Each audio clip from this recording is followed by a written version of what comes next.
Bonsoir, bienvenue dans le débat de France 24. Nous sommes en direct du Salon du Bourget où se tient la COP 21. 147 chefs d'État et de gouvernement ont fait le déplacement pour un rendez-vous historique. Alors peut-être historique parce que si on regarde bien les contributions des uns et des autres, eh bien on n'est pas tout à fait à 2 degrés pour la limitation du réchauffement de la planète. On est plutôt aux environs de 3.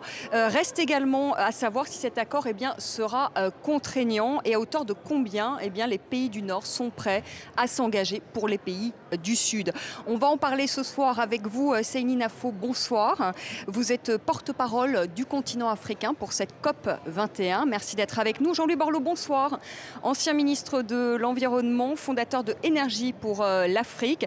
Votre bataille, c'est l'électrification du continent africain. On le rappelle à nos téléspectateurs, ce sont 600 millions d'Africains aujourd'hui qui vivent sans électricité. C'est 3 Africains sur 4. On aura l'occasion évidemment d'en parler. Samy Benjafar, bonsoir. Vous êtes directeur de la facilité secteur privé du Fonds Vert. Et puis avec nous, Zitouni Ouldada, bonsoir. Vous êtes chef de l'unité de technologie du programme des Nations Unies pour l'environnement. Seyni Nafo, il y a quelques jours, j'ai pu vous lire. Vous avez dit, je pense qu'on va se diriger vers un accord bateau. Vous avez entendu aujourd'hui les discours des uns et des autres. Est-ce que vous pensez qu'on va aboutir à un accord bateau ce soir encore ? Il faut qu'on ait un accord qui soit ambitieux, inclusif et équitable. Ça veut dire quoi un accord qui soit ambitieux ? Vous l'avez dit, on a 95% d'émissions qui sont couvertes par les 180 pays qui ont fait des contributions. 183 exactement. Il faudrait qu'à Paris, dans l'accord, il y ait un mécanisme qui permette de contribuer, et pas seulement pour la réduction des émissions, de faire un examen et ensuite de pouvoir mobiliser de l'action complémentaire, additionnelle, à travers des initiatives. Je crois qu'on aura l'occasion de parler du potentiel du secteur des énergies renouvelables. Si nous avons cette structure-là, un processus en 3 temps, pour l'adaptation, pour la réduction des émissions atténuation et pour le financement, je pense que c'est un gage de succès. Mais est-ce que vous y croyez ce soir ? J'y crois ce soir. C'est trop tôt parce que la négociation ne vient que de commencer. J'y crois ce soir et pour être précis, cette citation, je pense qu'elle date de quelques mois. Le groupe africain à Bonn, il y a 2 mois, avait été le groupe qui a rejeté le texte, parce que justement le texte nous amenait vers cet accord-là. Donc nous commençons Paris, le texte est pour nous l'ensemble des éléments qu'il faut. Donc nous sommes aujourd'hui je suis plus serein, en tout cas aujourd'hui, qu'au début des négociations à Bonn, où nous avions rejeté le texte et fait les amendements. L'Afrique avait demandé les amendements et a eu les amendements nécessaires. Donc nous sommes dans une meilleure posture. Jean-Louis Borloo, est-ce que vous êtes optimiste ou vous dites c'est trop tôt ? La question n'est pas d'être optimiste. La question est de savoir ce qu'on veut. Pour moi, un accord, c'est assez simple. C'est les pays développés s'engagent annuellement à réduire leurs émissions. Les pays développés s'engagent annuellement à financer un peu, mais du vrai argent, un plan d'énergie renouvelable mondial pour les pays qui n'ont pas d'électricité, parce qu'ils sont pauvres et parce qu'ils sont en plus victimes du dérèglement climatique. Vous savez, un bon accord, c'est 2 pages.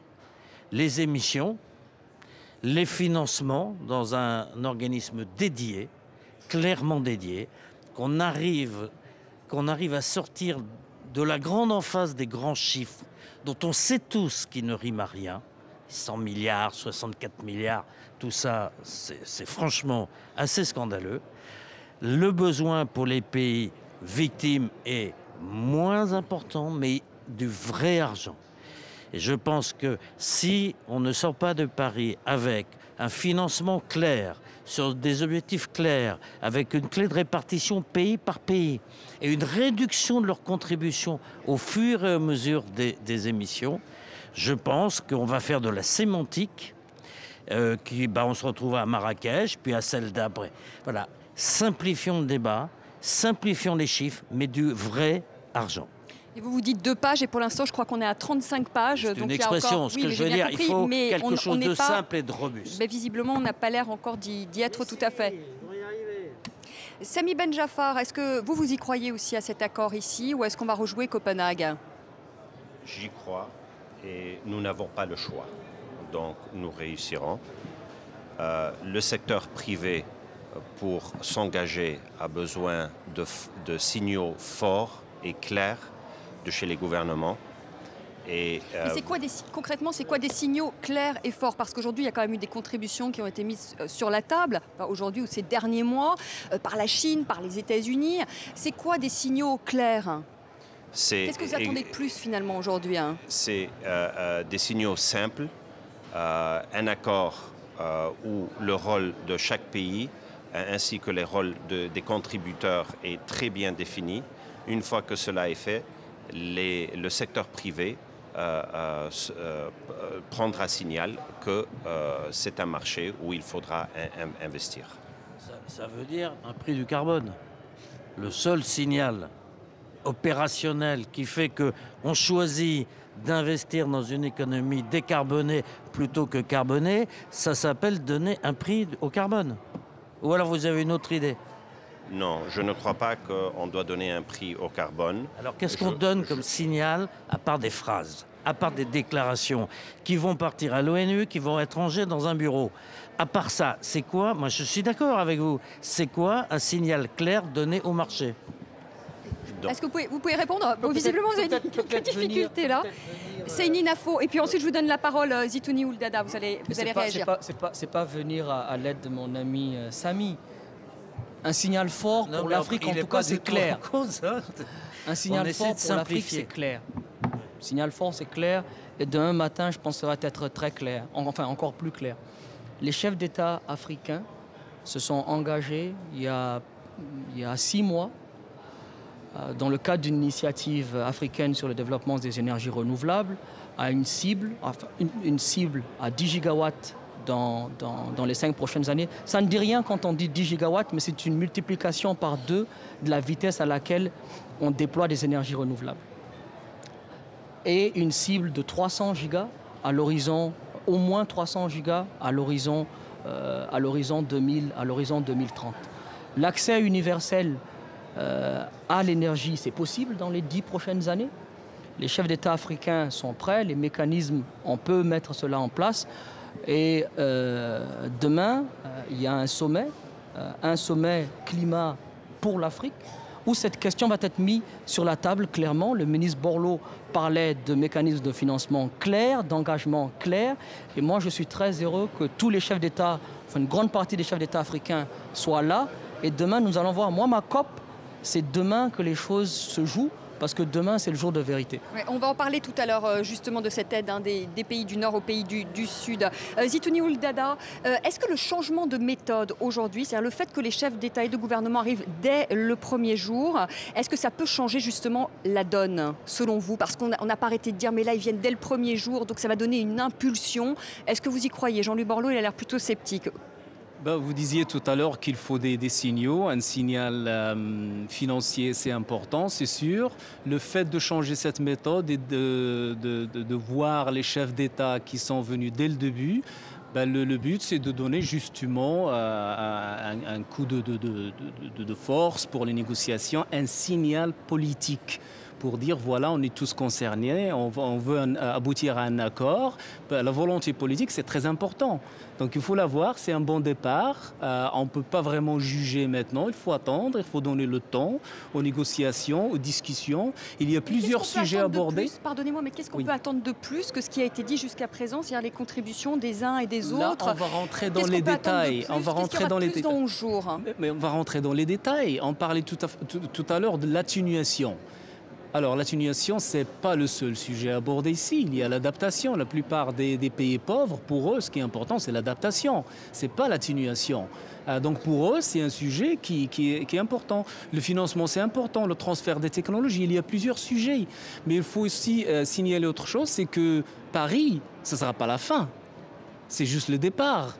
Donc il faut être réaliste parce qu'en 2009, nous étions à Copenhague, il y avait des attentes mais énormes, il y avait beaucoup de gens qui attendaient des miracles, mais on n'a pas eu ça. C'est très compliqué, il y a 195 pays plus l'Union européenne qui veulent aboutir à un accord avec des attentes différentes, avec des résultats qu'ils attendent pour les buts nationaux, les objectifs nationaux. Donc il faut être réaliste. Après Paris, ça sera la mise en œuvre. Donc c'est le départ et il faut vraiment être réaliste à ce point-là. Jean-Louis Borloo, vous pensez qu'il y a la volonté politique, elle est là en tout cas aujourd'hui, hein? Non mais j'ai aucun doute sur le fait que les gens, plutôt tous les dirigeants ont envie que ça avance. J'ai un peu de doute sur la méthode.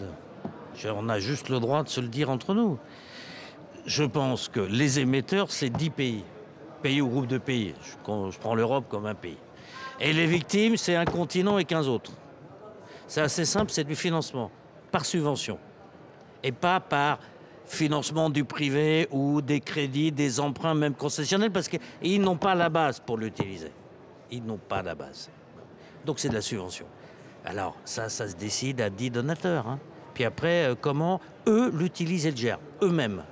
Et puis pour les émissions, il y a deux façons de faire. Ou on réunit les 8 secteurs d'activité partout dans le monde, avec les entreprises des 8 secteurs, on dit tous ensemble comment on réduit. Alors ça peut être à prix du carbone, par exemple. Voilà, c'est une méthodologie. Ou c'est les États. Mais si c'est les États, excusez-moi, c'est contraignant. Tu payes et tu réduis si tu réduis ta contribution, si tu fais moins. Je veux dire, tout le reste, on se retrouvera à Marrakech. Et on va dire là, ce qui est important, c'est qu'ils viennent ni au début, ni à la fin, mais au milieu. Je veux dire, tout ça. On peut dire c'est bien l'impulsion, mais enfin, c'est comme c'est eux qui engagent leur peuple et leur nation. S'ils ne sont pas à la fin, excusez-moi, c'est un peu compliqué. Si on vient à la fin, on dit, mais alors, c'est pas bien parce que les négociateurs ont travaillé, de quoi ils viennent se mêler. En gros, c'était Copenhague. À juste raison. Moi, je comprends tout ça. Je pense simplement qu'on a un problème de méthode. La méthode, c'est pas que tout le monde soit d'accord, mais que ceux qui émettent beaucoup prennent leurs responsabilités. C'est pas un problème de culpabilité, c'est un problème de partage du fardeau et de nouvel espoir. Ça doit être un plan de solidarité. Excusez-moi, dans la solidarité, il y a ceux qui financent, il y a ceux qui reçoivent. Ceux qui reçoivent doivent dire à quoi ça sert, avec une ou deux priorités. L'Afrique dit c'est les énergies renouvelables, soit. Puis parce que ça décline l'eau, l'éducation et le reste. Mais tant qu'on n'a pas de clé de répartition, écoutez, quand on parle de 100 milliards, je veux dire, c'est une plaisanterie quand même. Parce que sémantiquement, on a dit c'est les pays en développement, c'est-à-dire qu'on met la Chine, on met le Brésil, on met Singapour. Bon, excusez-moi, le sujet des victimes, ce sont les très pauvres. C'est ceux qui sont aujourd'hui et dans la merde. De pauvreté. Moi, je n'arrive pas à dissocier le réfugié climatique du réfugié de la pauvreté, du réfugié de celui qui va vers la lumière, de ce réfugié de celui qui est déstabilisé. Donc, je le dis avec un peu de véhémence et en même temps, je soutiens ces COP. C'est un rendez-vous de mobilisation, même si c'est pas parfait. C'est le rendez-vous voilà, où on essaie tous ensemble. Simplement, c'est très compliqué et je suis pas sûr que la méthode unanimiste soit absolument la bonne. Céline Nafo, quand même, sur l'idée de cet accord, qu'est-ce que vaudra cet accord s'il n'est pas contraignant? Parce que c'est quand même la question qu'on se pose ce soir. Est-ce que le protocole de Kyoto était contraignant? Oui, il était contraignant. Quel est le résultat? Contraignant pour ceux qui l'avaient signé. Votre micro, Jean-Louis Borloo. Je continue. Est-ce qu'il était contraignant? Oui. Le Canada est sorti, le Japon est sorti, Russie est sortie, Australie est sortie. Factuel. Aujourd'hui, on n'a pas de contraintes. Je ne dis pas qu'il ne faut pas, je dis juste aujourd'hui, on a 183 pays, on a 95% des émissions qui sont couvertes. Kyoto, 15%, premièrement. Deuxièmement, les juristes peuvent en parler.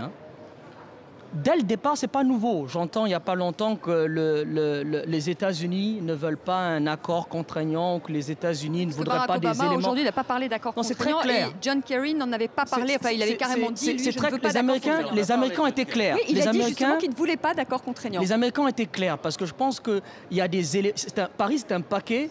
Il y a des éléments qui vont, il y a des éléments qui vont être contraignants, il y a des éléments qui vont pas être contraignants, mais encore une fois, le plus important, c'est l'ambition. C'est l'ambition. Il faut, voilà, vous parlez de système de Oui, révision. est-ce que c'est ça, J'avais finalement, dit le à défaut départ- de ne pas avoir j'avais un dit le accord départ- contraignant? Allez, voilà, ce qui est important dans l'accord de Paris, c'est un processus en 3 temps. Vous contribuez, on fait un examen, il n'y en a pas assez. Révision ou pas révision, il faut le gap qui est là, le RAB qui est là. Bon, ok, comment est-ce qu'on le remplit? Est-ce qu'on le remplit à travers des initiatives? On mobilise la coopération internationale, on fait des initiatives. Est-ce qu'on le fait? Est-ce que les pays révisent leurs cibles individuelles? Ça, c'est une... Voilà. Tant que vous avez un processus en 3 temps, contribuer, examiner, il y a un fossé, on se met ensemble, on trouve une solution. Ça, c'est le plus important. Est-ce que c'est juridiquement contraignant ou pas juridiquement contraignant? Je ne dis pas que ce n'est pas important, mais c'est secondaire à ce processus-là. Et la preuve, comme on le dit, on a 183 contributions. On a l'Arabie Saoudite, on a... L'Arabie Saoudite, c'est peut-être pas la meilleure des Ah contributions non, quand même. non, mais Enfin, c'est quand même il y a le pays, 2 ans, et on mais peut il y a le comprendre 2 ans, parce qu'il a des mais intérêts mais pétroliers, il y a 2 évidemment, ans, énormes. c'était impossible. Moi, j'étais là quand on a négocié les contributions. J'étais dans la mêlée quand le mot contribution est sorti à Varsovie. J'avais le ministre Canfin à ma gauche. C'était inimaginable, il y a 2 ans encore, qu'une grande partie de ces pays, Chine en tête, fasse des contributions pour Paris. Pourtant, nous sommes là. Donc moi, je pense qu'il faut faire attention. Il ne faut pas se fixer sur la forme juridique. Il ne faut pas se fixer sur un texte est à 50. Il y a une volonté politique qui est là. Comment est-ce que cette volonté politique, on peut en faire quelque chose qui va servir? Je crois que ça, c'est Zitouni important. Ouldada. Ça, c'est un point important parce que c'est vrai, il y a une année ou deux, on ne parlait pas de contribution nationale. Et on parlait, Donc, de 5 degrés. Aujourd'hui, Voilà. on parle de 2,73 degrés. Il y a 3-4, on parlait de Alors, 4 c'est- degrés. D'accord, donc c'est... À parler... Non, je parlais de la trajectoire. Non, la position africaine, c'est façon, 1,5 de toute façon, degrés, c'est parlant- pas ça. Je parlais de la trajectoire des émissions. Avant les contributions, non. Non, on est d'accord pour 2. Hein. Il y a une décision pour 2 degrés. Je parle de la trajectoire des émissions. On avait une trajectoire avant les contributions de 4-5. De toute façon, le rôle des 2,5. contributions, l'impact des contributions. Pour l'instant, nous avons des contributions de 196 pays. C'est encourageant quand même, parce qu'avant, on n'y avait pas ça. Maintenant, au moins, il y a des pays qui disent, voilà comment est-ce qu'on va contribuer à réduire les émissions et essayer d'aboutir à 2 degrés. Maintenant, toutes les contributions, ils vont nous ramener vers 3 degrés, donc c'est pas assez. C'est pour cela que l'ambition est importante, il faut plus d'ambition. Mais aussi, quand on parle du changement climatique et toute cette discussion, il faut aussi parler des opportunités. Donc le problème, il est là, d'accord, mais l'opportunité dans la transition énergétique, les énergies renouvelables, le continent comme l'Afrique, mais il a un potentiel énorme. C'est ça les solutions, il faut parler des solutions. Il faut le financer. Voilà. Mais Moi, ça, je ça vous dis fait rien partie d'autre des que ça. discussions. Non, De non, toute façon, ta. le format- Quand les chefs sont partis, ça devient compliqué. C'est pas entre vous que vous allez discuter du financement. Bon, moi, je vous dis que s'il n'y a pas 5 milliards, alors on peut dire tout de suite, on commence par 10 gigas, 10 milliards. Très bien. Enfin, il faut. Ou on décide de faire ce plan Marshall des énergies renouvelables pour l'accès de toutes les mamans à l'énergie et à la lumière. Oui ou non? Vous vous êtes On fixé sur connaît- l'argent, en fait, Jean-Luc Non, Borloo. mais Là, moi, sur non. le financement. Non, sur 2 choses. Un outil dédié. J'en ai marre des financements où on va tout faire, donc on ne fait rien. Je suis navré de vous le dire. Quand on dit, on a un fonds climat à Séoul pour le climat. C'est quoi le climat? Non mais tu sais quoi? Tu finances la météo, un bâtiment à Singapour. Non mais je veux dire, il n'y a pas de focus. Quand on n'a pas de focus sur un objet ou 2 objets et qu'il n'y a pas de clé de répartition, ça devient compliqué. C'est à la bonne volonté, dans des réunions à Bonn ou à Berlin, de trouver un peu d'argent. Bon, ce n'est pas une critique. Je dis qu'il faut des méthodes. La méthode, elle est simple. Moi, je ne crois pas à la capacité à ce qu'il y ait un accord contraignant au sens où il y aura une cour de justice qui va aller condamner les États. C'est marrant comme on trimballe cette phrase-là à peu près inutilement. Non mais en revanche... C'est elle, moi j'ai posé la question. Non, mais en revanche, ce qui doit être contraignant, c'est le paiement des pays développés de plus de 8 tonnes de CO2 par habitant et par an. Par exemple, que ce financement soit dépendant des efforts faits. Un bonus-malus. Là, c'est pas un accord juridique. La justice. Mais oui, mais du coup, c'est le paiement qui est contraignant. Et là, on peut croire que les pays s'engagent. Sinon, je n'y crois pas. Samy Benjafar, vous vouliez réagir à ce que vient de dire Jean-Louis Borloo? Oui, déjà, on a parlé de contribution de chacun des pays. On est à combien là, concrètement? On est à 100... À zéro. À zéro, il dit Jean-Louis Borloo. Non. 62 milliards? Ah non, je parle D'argent, moi je parle d'argent. Jean-Louis Borloo, il parle d'argent, moi je parle d'argent. Non, on parle de Et Jean-Louis contribution Borloo, il dit nationale. zéro. On Alors parle- là, Des barrages, pour mettre des éoliennes, pour mettre du solaire. Bah, ça pour coûte de faire l'argent. Il faut juste un peu de subvention. Après, il y a où les est l'argent, Sami mais Ben Jaffar? Où est les- l'argent? Combien d'argent? les pays Un donateurs chiffre. n'ont pas... Zéro, il dit Jean-Louis Borloo. Zéro? Non, c'est- Zéro dans la caisse? Non, pas du tout. Pour les pays vraiment pauvres. Attendez, Écoutez, il faut de la subvention, oui. mais il faut aussi de l'investissement. Oui, je suis Les d'accord avec les vous. les pays développés n'ont pas des caisses à l'infini. Donc, eux sont en crise économique. Ils ne peuvent pas continuer à subventionner. Ils vont subventionner des industries au début et on espère qu'ils vont subventionner basé sur les stratégies qui ont été très bien définies par chacun des pays.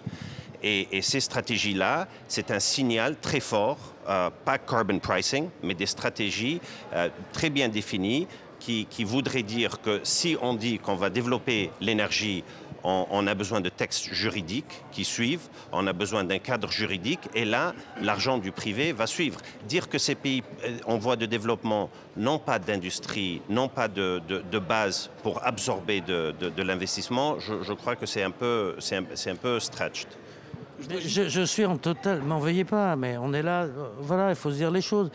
Je ne crois pas du tout. Ça, c'est le discours qui consiste à dire c'est un autre problème. Quand les États-Unis ont décidé de l'électrification massive, il y a eu un fonds fédéral avec des subventions. Après, les financements privés et publics sont venus.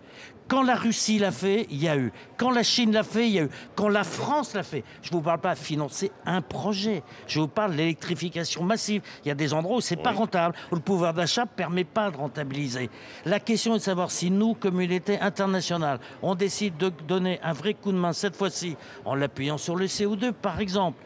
Un coup de main pour que la part de subvention indispensable pour rendre soutenables tous ces projets, on le fait ou on ne le fait pas. Il ne s'agit pas de dire que les projets vont être subventionnés à 100%.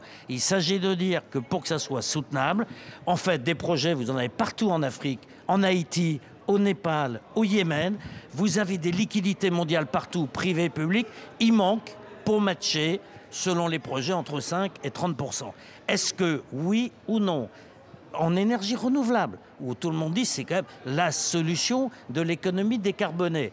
C'est moins cher quand on part de 0 ou de 25% et qu'on fait de la nouvelle énergie. En plus, c'est le continent des énergies renouvelables. Moi, je demande simplement, est-ce qu'on donne ce coup de main ou pas? Si vous permettez, il y a beaucoup d'attention qui est donnée aux énergies renouvelables.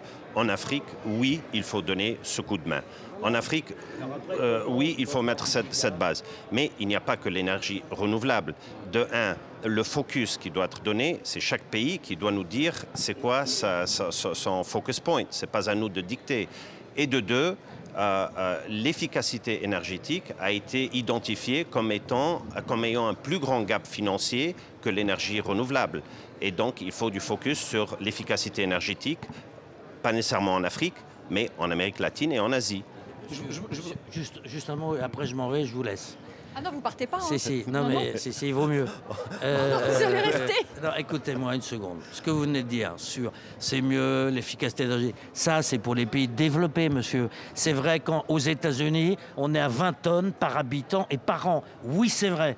On n'est pas en Inde, on n'est qu'à 1,8 tonne. Bon, donc c'est vrai que des pays très émetteurs, l'efficacité énergétique est très intelligente. Parfait.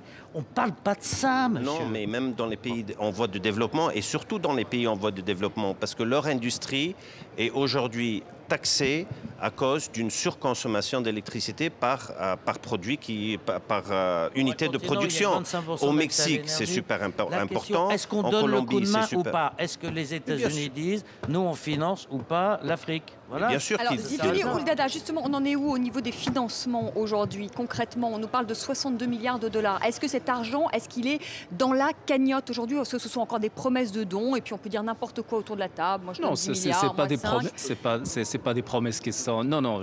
Ce que je veux dire, c'est que il y a de l'argent déjà, et le Fonds vert a déjà financé 8 projets dans des pays en Afrique et en Amérique latine, Vous pouvez en nous donner Asie. l'exemple d'un projet très concrètement pour nos téléspectateurs. Il y a L'exemple un d'un projet pour sur l'Afrique. un projet sur le potable à Fidji, par exemple. Il y a un projet sur, je ne me rappelle pas le sujet, à Bangladesh. Il y a des sujets comme ça, mais c'est le départ, Mais le huit fond projets, c'est vert. rien, non Je peux Bien dire sûr, deux choses. Non, mais c'est le départ. Oui, je veux je dire, vais vous donner la parole, mais il va d'abord je vais terminer, juste finir. Je vais juste finir ce point. Oulala. Je vais juste finir ce point. Je disais tout à l'heure, il faut. 8 projets, vous nous parlez de 8 projets. Mais oui, mais 8 attendez, projets, mais c'est c'est- rien sur l'ensemble de la Mais bien planète. sûr, mais bien sûr, mais c'est Décidé en 2009. mais par ça, habitant et par mais an. Il y a un ça, c'est le problème. départ. Non, mais c'est ça le départ. Quand il y a un accord qui est fini, bien sûr, quand il y a un accord qui est fini et le fonds vert qui va commencer à fonctionner, là, il y aura 100 milliards par an d'ici 2020. C'est ça en fait l'attente. C'est ça l'attente. Mais le point que je voudrais signaler, c'est qu'il ne faut pas se concentrer juste sur le financement.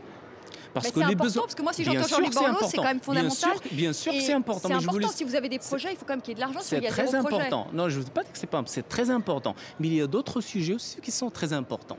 Il y a le renforcement des capacités pour les pays en développement. C'est pas seulement le financement. Mais ça, Le renforcement des c'est du capacités. financement. Ça Oui, se bien finance sûr, la mais- capacité. Mais là, on parle de financement des projets. Je suis d'accord, ils sont Ça va importants. avec. Mais le renforcement des capacités, il est très important. Qu'est-ce que vous appelez renforcement, pardonnez-moi, Quand on renforcement des capacités, moi je ne sais par pas ce que ça veut exemple, dire. c'est l'entraînement des cadres, c'est quand on parle de transfert des technologies, par Mais ça exemple. coûte de l'argent, il a raison Jean-Louis Borloo. Mais oui, bien sûr, Renforcer les bien sûr. cadres, donner des Mais formations, je veux transfert des différencier technologies, c'est de l'argent. je veux différencier entre le financement des projets et le financement Des hommes, des du personnel.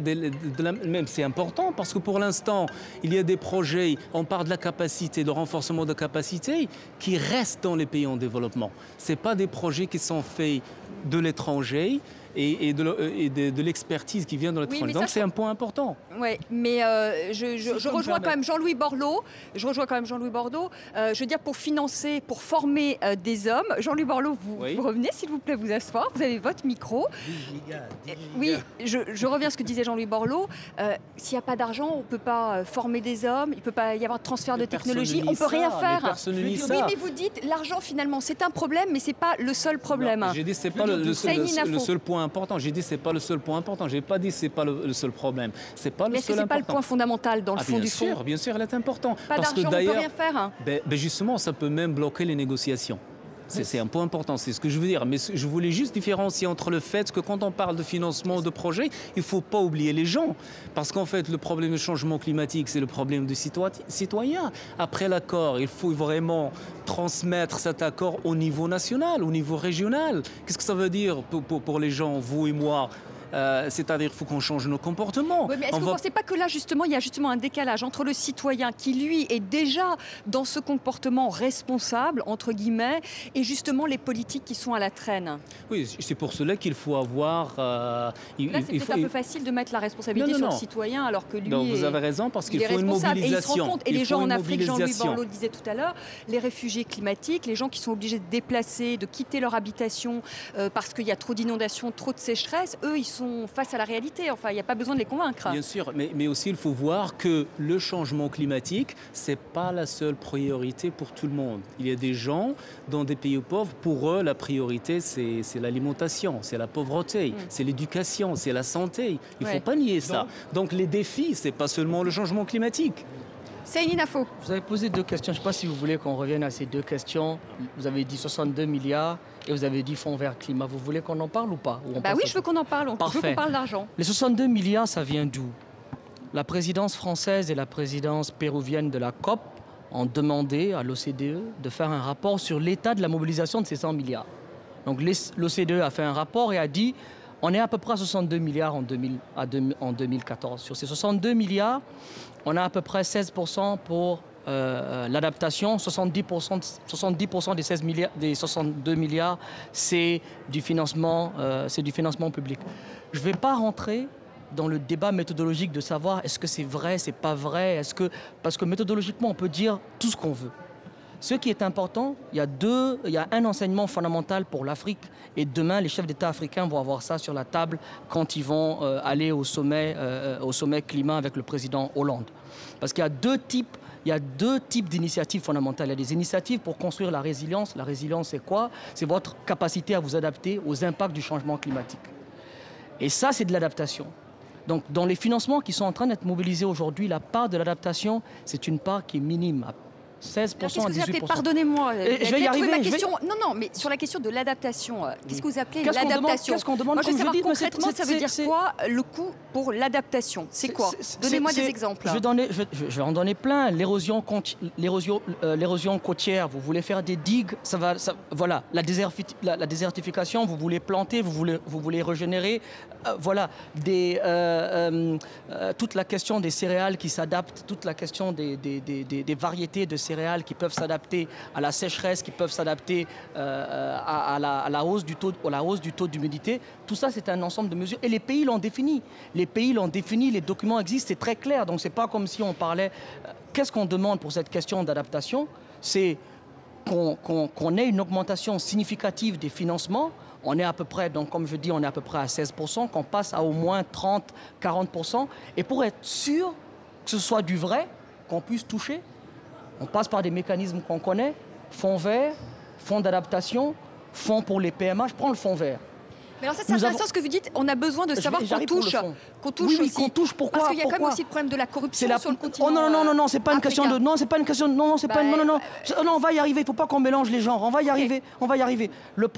Quand je parle d'une question qu'on touche, c'est que quand on regarde, quand vous rentrez dans ces flux-là, c'est assez compliqué de savoir exactement est-ce que ce fonds-là a été donné pour financer un projet pour par exemple, financer de l'agriculture, le financement climat. Aujourd'hui, on peut dire tout et n'importe quoi sur du financement climat.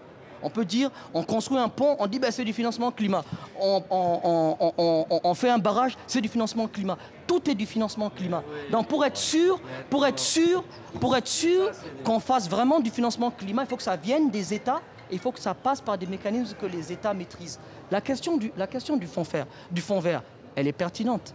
Certains d'entre nous ont été, dès les premiers jours, des travaux, des comités qui ont amené à la création du fonds vert. On est à 10 milliards. Sur les 10 milliards qui sont promis, je pense que 6 milliards ont été... 6 milliards, oui, c'est ça, il y a toujours 6 milliards ont été signés. Réalité, on est à 168 millions. On est à 168 millions de dollars. Est-ce que c'est faible? Oui, c'est faible. Est-ce qu'il faut faire plus? Est-ce qu'il faut monter, par exemple, à 1 milliard de dollars d'approbation au conseil d'administration? Oui. Est-ce qu'il faut donner plus de fonds au fonds vert? Totalement. Il n'y en a pas assez. Jean-Louis Borloo, concrètement, pour l'électrification justement de l'Afrique, vous pouvez nous donner quelques projets justement?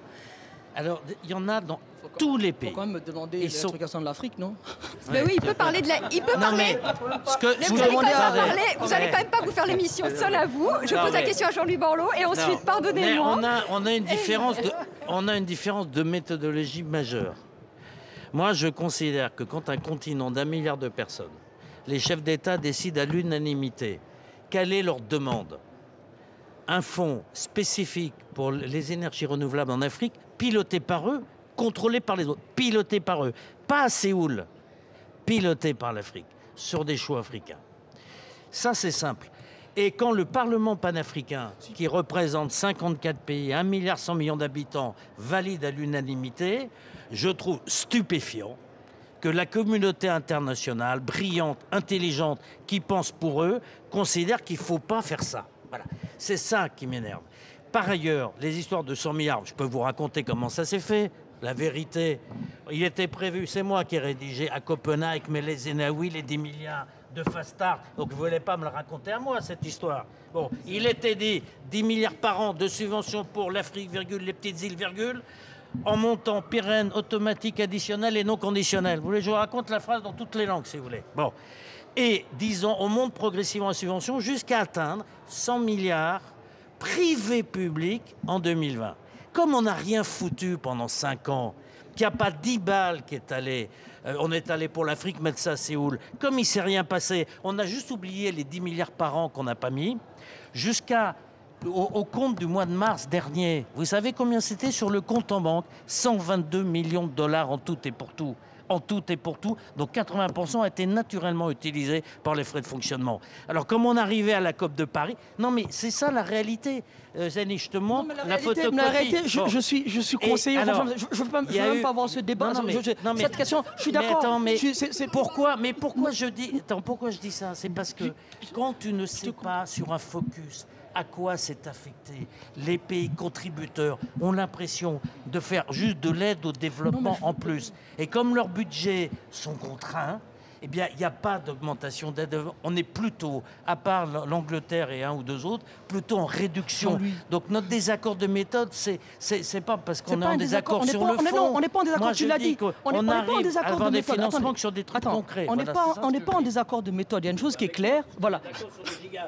Oh non, on n'est pas en désaccord sur cette question. Samy Ben Jaafar voulait. Moi, ce qui m'inquiète dans ce débat, c'est qu'on parle de 65 milliards, on parle de 60 milliards, on parle de 10 milliards, mais tout ça, c'est petit dans des marchés capitaux de 250 trillions de dollars.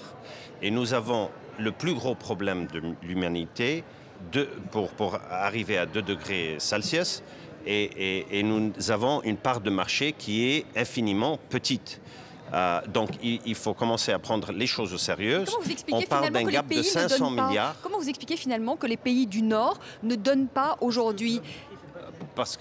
Pourquoi ils ne donnent pas? Parce que ce qu'il dit, il faut des grands discours ici en disant c'est l'avenir de la planète, c'est l'avenir des jeunes. Ils ne donnent pas parce qu'ils n'ont pas envie de donner. Pourquoi ils ne donnent pas? Il faut qu'on soit clair. Donc il y a un double discours. Mais c'est une info quand vous dites ça, ils n'ont pas envie de donner. Ils ne donnent pas. Parce qu'ils n'ont pas envie de donner. Parce que c'est compliqué. On donne pour d'autres choses.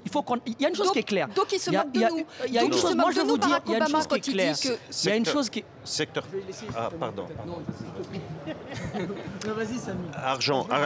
Argent secteur public et argent secteur privé, les deux doivent être dépensés avec justification. Donc, avec ces INDC qui viennent d'être annoncés, argent public... Pardonnez-moi. INDC...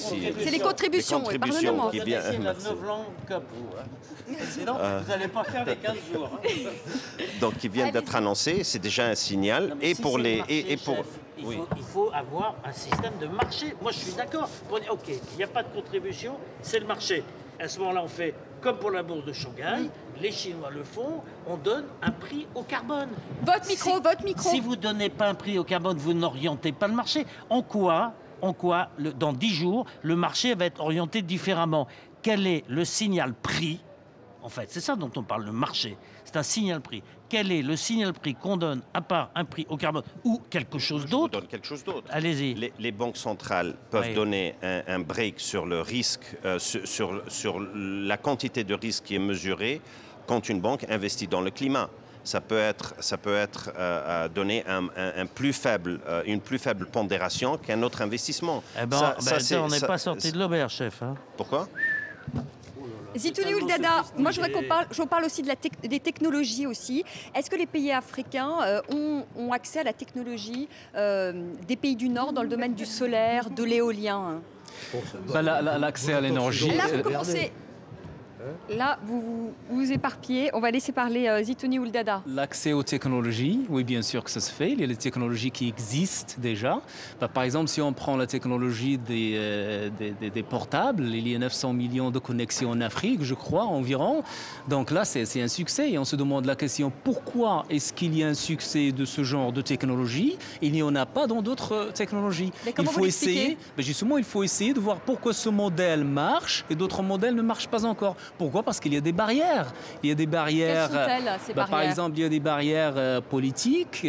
Parce qu'on sait que, par exemple, dans certains pays, quand il y a un pouvoir politique, il y a des projets qui se réalisent. Ça aide. Il y a des barrières de connaissances aussi. Il y a des barrières administratives. Il y a plusieurs barrières qui font que certains projets ne se réalisent pas d'une certaine vitesse. Alors, il y a aussi le bénéfice pour les citoyens. Alors, la technologie des téléphones portables, par exemple, les gens, ils savent bien qu'ils bénéficient de ça, ils sont prêts à payer le prix, etc. Le point que je voudrais faire ici, c'est que le transfert de technologie, ça se fait pour les technologies qui existent, et pour les technologies qui n'existent pas encore, il y a la question de collaboration, ce qui concerne la recherche, le développement. Est-ce que ça va coûter aux pays du Sud, justement, le transfert de technologie, ou est-ce qu'on va leur donner en disant, justement, c'est une manière de vous aider, on va peut-être pas vous donner, mettre dans la cagnotte, mais au moins on va faire un geste, on va transférer la technologie et à moindre coût, Prenez le solaire, par exemple. Prenez le solaire, par exemple. Les panneaux solaires, le prix des panneaux solaires a beaucoup diminué, 70% presque.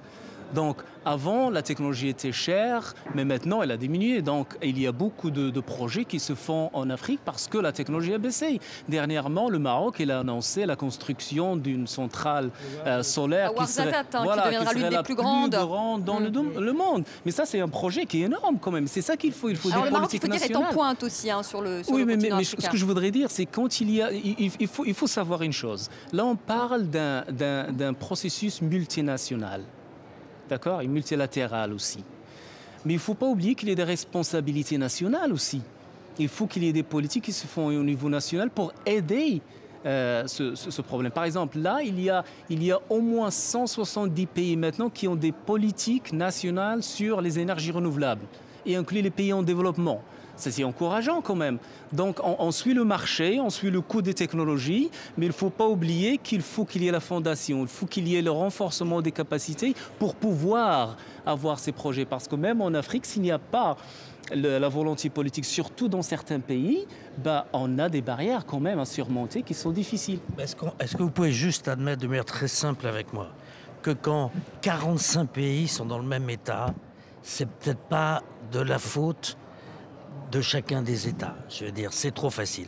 Je vous rappelle que l'Afrique a connu le plus grand choc démographique de l'histoire de l'humanité.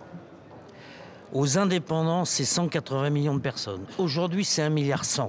L'encadrement public n'a pas pu suivre. Évidemment, la France aurait été incapable de subir un tel choc démographique. Attendez. Or, l'électricité, c'est l'enfant des vieilles nations, parce que c'est une chaîne de commandement assez complexe. La question est assez simple. Est-ce que nous, pays développés, qui émettons plutôt pas mal de CO2, allez, on va dire ça comme ça, qui avons un intérêt objectif à ce que les pays vraiment pauvres, qui n'ont pas d'électricité, en plus des problèmes climatiques, puissent se développer. Est-ce qu'on ne peut pas donner un coup de main? Est-ce que ce n'est pas notre intérêt de croissance? Est-ce que ce n'est pas notre intérêt de stabilité politique? Est-ce que ce n'est pas notre intérêt? L'Afrique n'est pas pauvre. Non, les Africains le sont. L'Afrique, elle est très riche en ressources naturelles. Je vous dis que les pays sont pauvres et que les gens sont beaux. Est-ce qu'on peut donner un petit coup de main? Moi, je ne demande pas grand-chose. Un petit coup de main. On parle toujours de l'Afrique comme c'est un grand problème. C'est pas un problème, je dis que c'est une solution. Mais attendez, je vais renverser un peu l'idée. Parce qu'on parle toujours de l'Afrique comme il y a des problèmes. C'est vrai, il y a des problèmes. Mais en Afrique, il y a une solution mais formidable. En ce qui concerne les ressources naturelles, les énergies renouvelables par exemple, là l'Afrique elle pourrait apporter une solution pour le changement climatique. Eh bien c'est ce qu'elle vous dit. C'est ça qui est formidable. Ils ont délibéré à 54, ils demandent 5 par an. Puisqu'on paraît qu'on a 100 milliards. Ils demandent 5 par an, pas plus. Ils disent même 3 la première année, 4, 5 pendant 10 ans. Alors puisqu'on en a 100, on peut peut-être en mettre 5 là, franchement. Ça ne paraît pas une bonne idée. Mais ce serait formidable de voir l'Afrique maintenant être vraiment au centre de la solution, d'apporter des solutions au changement climatique. Parce qu'on parle du changement climatique, mais la transition énergétique, c'est le futur. C'est comme ça qu'on va baisser les émissions. C'est comme ça qu'on va essayer d'éviter le changement climatique dangereux pour la population. Il faut voir ces atouts en fait pour l'Afrique parce que c'est vrai, là, elle a un potentiel mais énorme. Mais on oublie ça, on ne parle pas souvent de ça. Je veux pas dire qu'il n'y a pas des problèmes. Il y a des problèmes énormes bien sûr. Mais ça serait bien aussi les aider à le faire, ce plan d'énergie renouvelable. On voit les problèmes du changement climatique, mais il faut aussi penser aux opportunités. Céline Dafo, les mauvais élèves quand même sur le continent africain sont les pays pétroliers, c'est la Libye, c'est l'Angola, le Nigeria. Donc vous avez l'air de froncer les sourcils. Pas de mauvais élèves de quoi? Dans leur contribution quand même, ce sont des pays pétroliers. Est-ce que vous faites pression, vous, aujourd'hui, sur ces pays pour les convaincre de lâcher aussi le pétrole qui est leur gagne-pain et de passer justement à la transition énergétique? Non, vous avez l'air de trouver la question très bizarre. Moi, je ne la trouve pas très bizarre. Non, mais... la question est bizarre parce que malheureusement, vous n'appréciez pas la distance qui a été parcourue. C'est ce que je disais. Il y a 2 ans, c'était inimaginable. Ce qui vient de se faire à Paris, il y a 2 ans, c'était inimaginable. Il était inimaginable en termes de négociation, en termes de position de négociation, pour l'ensemble, pour une grande majorité de ces pays, de faire une contribution certaines contributions ont été faites avec des conditionnalités. Mais une bonne partie de ces contributions ont été faites sans conditionnalité également. Il y a une part de conditionnalité, une part de... En termes de position, de négociation, c'est un changement de paradigme. Je le dis à mes amis européens, je le dis à mes amis américains, vous ne vous rendez pas compte, ça c'est le premier point. Donc il n'y a pas de mauvais élèves. Tous les élèves qui ont mis une contribution sur la table, on ne peut pas... Et pour le cas de la Libye, je crois que c'est la situation en Libye... C'était peut-être pas le meilleur exemple. Voilà, donc pour moi, non. Et puis il n'y a pas d'autre exemple, parce qu'il y a 50, sur les 54 pays africains, 53 ont fait des contributions. C'est clair. En termes de... Donc il n'y a pas de mauvais élèves en Afrique. Les contributions ont été faites. L'Éthiopie a fait des contributions quand même plus importantes que n'a pu le faire par exemple le Nigeria. Oui, mais ça c'est après il y a des contributions qui ont été. Oui, l'Afrique est un puits de carbone. L'Afrique n'aimait pas historiquement, pas aujourd'hui, et c'est bien parce qu'il y a la forêt africaine qui est une option. L'Afrique est déjà aujourd'hui. Attendez. Moi, je voudrais qu'on regarde les choses simples. Nos amis américains viennent avec le leadership sur la main. Le climat, on a eu tout le cinéma américain, le cinéma au sens cinématographique, Al Gore, machin, etc. La vérité, c'est pas contraignant, jamais de congrès, et ils ont annoncé qu'ils mettraient jamais les 3 milliards au fond vert. Quand même, voilà. Ça, c'est la réalité dure, en dur. J'adore les Américains, mais qu'on arrête de raconter des cracks. La vérité vraie, c'est celle-là. Alors, on a maquillé. Moi, je veux bien, on dit, c'est le marché, d'accord, mais il faut un signal prix au marché. Moi, je suis d'accord, c'est le marché. Sinon, en attendant, moi, mes mamans d'Haïti, du Népal, du Bangladesh, voient leurs gamins partir, vont croiser des narcotrafiquants, vont croiser des radicaux, et je ne vous raconte pas, à côté des 5 petits milliards de rien du tout demandés par les chefs d'État africains et des pays en retard d'électrification, ou au moins les 10 gigawatts et les 10 milliards proposés par les négociateurs africains, par rapport aux dépenses de déstabilisation, mais c'est deux mondes, ce sont deux mondes distincts. Il est temps de devenir un peu raisonnable.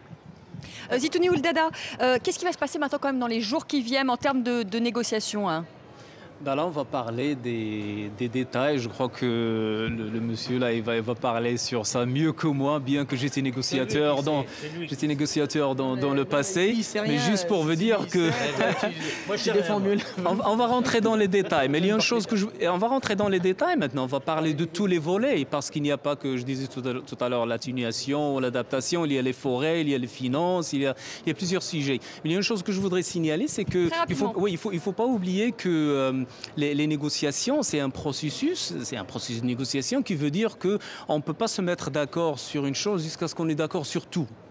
C'est ça l'esprit de négociation, c'est-à-dire on ne peut pas céder sur un volet alors qu'il y a un autre volet qui est encore ouvert.